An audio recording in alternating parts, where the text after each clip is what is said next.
I think there's a very important thing happening. And it's happening on Sunday, and it's happening on Sunday 2 weeks.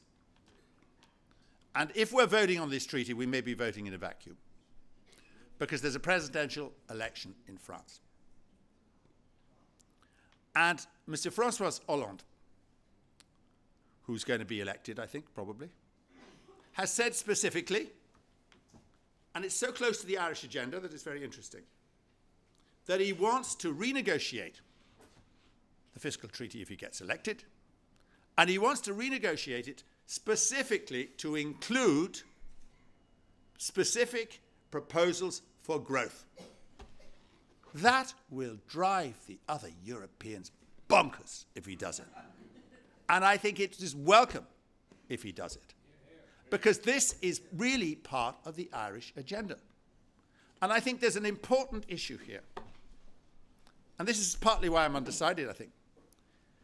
If we were to go into a fiscal treaty and a tighter bind with Europe, there would be, I think, a very different atmosphere if Hollande was in there doing what he promises to do, which include looking for Eurobonds guaranteed by all the nations, which is part of the Irish agenda as well,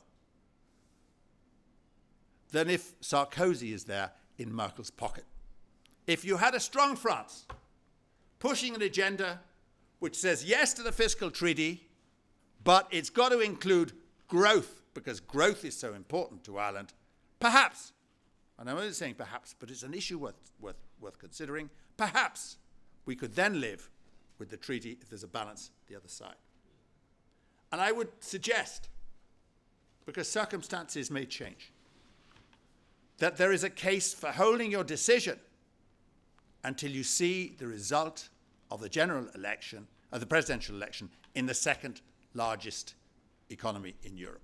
It is significant, it's important. I think if Sarkozy is elected, the waters aren't going to be very warm for us in there, whatever happens.